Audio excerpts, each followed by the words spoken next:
Hello, friends. I am Lavish Mathani, Chartered Accountant by profession and a faculty of Cost and Management Accounting in CA Inter in Excel Education. आज मैं आपको अपने एक student से introduce कराऊंगा जिन्होंने नवंबर 22 के एग्ज़ाम में कॉस्ट एंड मैनेजमेंट अकाउंटिंग में 99 मार्क्स प्रोक्योर किए हैं और हम ये बोल सकते हैं कि 99 मार्क्स इंडिया लेवल पर या तो हाईएस्ट होंगे या तो सेकंड हाईएस्ट तो पक्का ही होंगे. Most probably 99 is the highest marks in India in cost and management accounting in November 22 exam. और इसको हमारी कोचिंग क्लास की एक स्टूडेंट हमारी स्टूडेंट कविता गोयल ने लाए हैं मार्क्स. ये रायगढ़ की स्टूडेंट है. इन्होंने हमसे ऑनलाइन जूम में पूरी की पूरी क्लासेस ली थी. और चलिए बात करते हैं कविता गोयल से कि उन्होंने अपनी तैयारी कैसे की.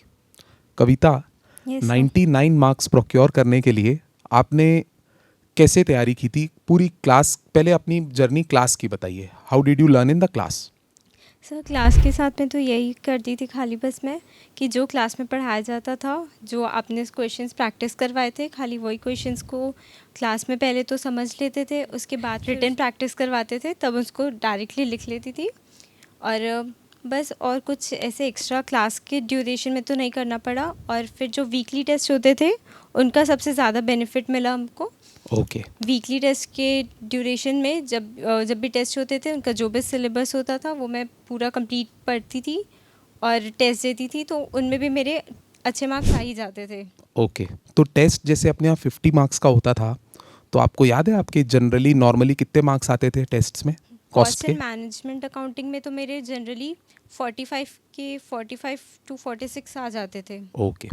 बेटा, आपने तैयारी करने के समय कोई नोट्स कौन से रेफ़र किए? हमारी क्लास की कोचिंग के नोट्स के अलावा आपने कोई और भी क्वेश्चन सॉल्व किए थे क्या?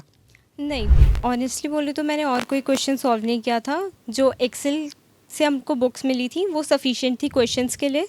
और उसके अलावा इनफैक्ट मैंने स्टडी मटेरियल को भी रेफ़र नहीं किया क्योंकि ऑलमोस्ट क्वेश्चन सारे उसमें कवर्ड हो जाते थे. Okay okay, all right. तो ये हमारी बुक में सारे क्वेश्चन बेटा कवर हो गए थे और पेपर में भी फिर उसी से ही कवर हो गया ना बेटा? हाँ, पेपर में भी मतलब उसी सिमिलर क्वेश्चंस आए थे, कुछ यूनिक टाइप के नहीं थे जिनमें कॉन्सेप्ट डिफरेंट हो. बेटा, आपने जब पेपर अटेम्प्ट किया था 99 मार्क्स लाने के लिए, क्या आपने थ्योरी के भी क्वेश्चन अटेम्प्ट किए कि केवल प्रैक्टिकल के? मैंने तो खाली प्रैक्टिकल क्वेश्चंस अटेम्प्ट किए थे क्योंकि मुझे प्रैक्टिकल सारे आ रहे थे और थ्योरी में कुछ कुछ ऐसे पॉइंट्स थे जो कि जिनके लिए मैं श्योर नहीं थी पूरी. इसलिए मैंने पूरा प्रैक्टिकली अटेम्प्ट किया. All right. आपके अदर सब्जेक्ट्स के मार्क्स भी मैं सारे स्टूडेंट्स को बताऊंगा. इन्होंने केवल ग्रुप 1 का पेपर दिया था. कॉस्ट में इनके 99 मार्क्स हैं, अकाउंट्स में 88 और लॉ में 71 और टैक्स में 64 मार्क्स है बेटा. तो एक दो चीज़ और पूछूंगा. पीएल के टाइम पे कॉस्ट की तैयारी कैसे की थी वो बताइए. पीएल के टाइम पे मुझे एक तो सबसे पहले ज़्यादा लोड नहीं आया क्योंकि पहले ही सारे चैप्टर्स ऑलमोस्ट कवर हो चुके थे वीकली टेस्ट के ड्यूरेशन में.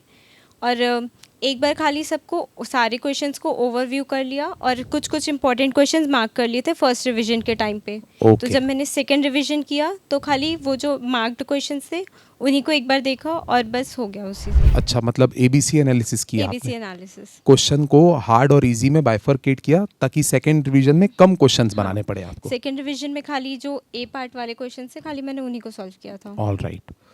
तो बेटा बस मैं चाहता हूँ एक बार हमारे स्टूडेंट्स को आप एक सीक्रेट सॉस बता दीजिए. उनके 99 ना आए पर 80 90 ऐसे मार्क्स आए तो उनको पढ़ाई करने के दौरान ही किन किन बातों का ध्यान रखना चाहिए? कोई भी 3-4 इंपॉर्टेंट बातें बस. फर्स्ट ऑफ ऑल तो क्लास में पूरा अटेंशन के साथ बैठना चाहिए, मतलब मिस नहीं करनी चाहिए एटलीस्ट लाइव क्लासेस को. रिकॉर्डेड क्लासेस का उतना बेनिफिट नहीं मिल पाता जितना लाइव क्लासेस का मिलता है. और उसके बाद फिर वीकली टेस्ट पे पूरे फोकस के साथ पढ़ना चाहिए उनको. और होमवर्क शायद.